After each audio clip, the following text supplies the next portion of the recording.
video I will show you how to create a slip knot and work a chain stitch. Most crochet patterns start with a slip knot and a series of chain stitches.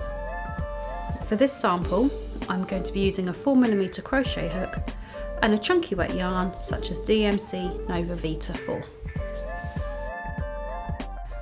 To make a slip knot, we're going to place the ball end of yarn over the tail end, pull the ball end through the loop,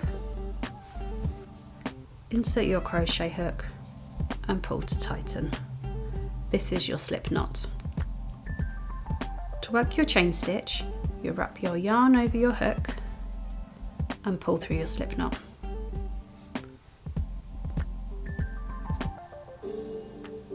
Keep repeating this step until you have the amount of chains as detailed in your pattern.